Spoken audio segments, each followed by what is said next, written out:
Perintah Allah dan adat istiadat Yahudi. Kemudian datanglah beberapa orang Farisi dan ahli Taurat dari Yerusalem kepada Yesus dan berkata, "Mengapa murid-muridmu melanggar adat istiadat nenek moyang kita?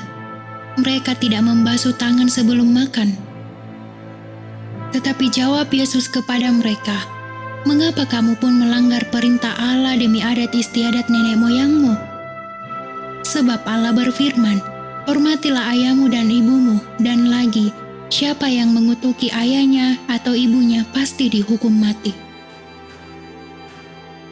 Tetapi kamu berkata, barang siapa berkata kepada bapaknya atau kepada ibunya, apa yang ada padaku yang dapat digunakan untuk pemeliharaanmu, sudah digunakan untuk persembahan kepada Allah. Orang itu tidak wajib lagi menghormati bapaknya atau ibunya. Dengan demikian firman Allah kamu nyatakan tidak berlaku demi adat istiadatmu sendiri. Hai orang-orang munafik, benarlah nubuat Yesaya tentang kamu. Bangsa ini memuliakan aku dengan bibirnya, padahal hatinya jauh daripadaku. Percuma mereka beribadah kepadaku, sedangkan ajaran yang mereka ajarkan ialah perintah manusia." Lalu Yesus memanggil orang banyak dan berkata kepada mereka, "Dengar dan camkanlah, bukan yang masuk ke dalam mulut yang menajiskan orang, melainkan yang keluar dari mulut, itulah yang menajiskan orang." Maka datanglah murid-muridnya dan bertanya kepadanya, "Engkau tahu bahwa perkataanmu itu telah menjadi batu sandungan bagi orang-orang Farisi?" Jawab Yesus, "Setiap tanaman yang tidak ditanam oleh Bapakku yang di sorga akan dicabut dengan akar-akarnya. Biarkanlah mereka itu, mereka orang buta yang menuntun orang buta.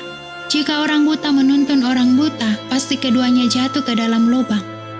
Lalu Petrus berkata kepadanya, "Jelaskanlah perumpamaan itu kepada kami." Jawab Yesus, "Kamu pun masih belum dapat memahaminya? Tidak tahukah kamu bahwa segala sesuatu yang masuk ke dalam mulut turun ke dalam perut lalu dibuang di jamban? Tetapi apa yang keluar dari mulut berasal dari hati, dan itulah yang menajiskan orang. Karena dari hati timbul segala pikiran jahat, pembunuhan, perzinahan, percabulan, pencurian, sumpah palsu, dan hujat. Itulah yang menajiskan orang. Tetapi makan dengan tangan yang tidak dibasuh tidak menajiskan orang." Perempuan Kanaan yang percaya. Lalu Yesus pergi dari situ dan menyingkir ke daerah Tirus dan Sidon.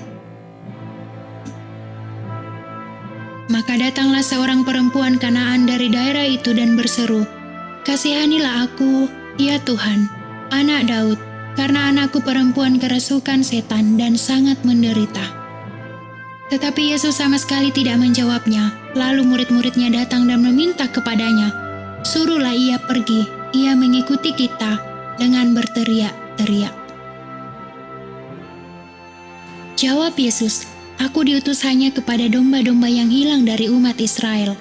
Tetapi perempuan itu mendekat dan menyembah Dia sambil berkata, "Tuhan, tolonglah aku." Tetapi Yesus menjawab, "Tidak patut mengambil roti yang disediakan bagi anak-anak dan melemparkannya kepada anjing." Kata perempuan itu, "Benar Tuhan, namun anjing itu makan remah-remah yang jatuh dari meja tuannya." Maka Yesus menjawab dan berkata kepadanya, "Hai ibu, besar imanmu.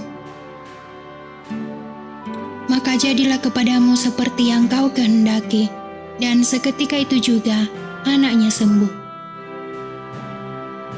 Yesus menyembuhkan banyak orang sakit. Setelah meninggalkan daerah itu, Yesus menyusur pantai Danau Galilea dan naik ke atas bukit lalu duduk di situ. Kemudian orang banyak berbondong-bondong datang kepadanya membawa orang lumpuh, orang timpang, orang buta, orang bisu, dan banyak lagi yang lain. Lalu meletakkan mereka pada kaki Yesus, dan Ia menyembuhkan mereka semuanya. Maka takjublah orang banyak itu melihat orang bisu berkata-kata, orang timpang sembuh, Orang lumpuh berjalan, orang buta melihat, dan mereka memuliakan Allah Israel. Yesus memberi makan 4.000 orang. Lalu Yesus memanggil murid-muridnya dan berkata, "Hatiku tergerak oleh belas kasihan kepada orang banyak itu. Sudah 3 hari mereka mengikuti aku, dan mereka tidak mempunyai makanan. Aku tidak mau menyuruh mereka pulang dengan lapar, nanti mereka pingsan di jalan." Kata murid-muridnya kepadanya, "Bagaimana di tempat sunyi ini kita mendapat roti untuk mengenyangkan orang banyak yang begitu besar jumlahnya?" Kata Yesus kepada mereka, "Berapa roti ada padamu?" 7, jawab mereka, dan ada lagi beberapa ikan kecil. Lalu Yesus menyuruh orang banyak itu duduk di tanah. Sesudah itu, Ia mengambil ke-7 roti dan ikan-ikan itu, mengucap syukur, memecah-mecahkan dan memberikannya kepada murid-muridnya. Lalu murid-muridnya memberikannya pula kepada orang banyak. Dan mereka semuanya makan sampai kenyang. Kemudian orang mengumpulkan potongan-potongan roti yang sisa, 7 bakul penuh. Yang ikut makan ialah 4.000 laki-laki, tidak termasuk perempuan dan anak-anak. Lalu Yesus menyuruh orang banyak itu pulang. Ia naik perahu dan bertolak ke daerah Magadan.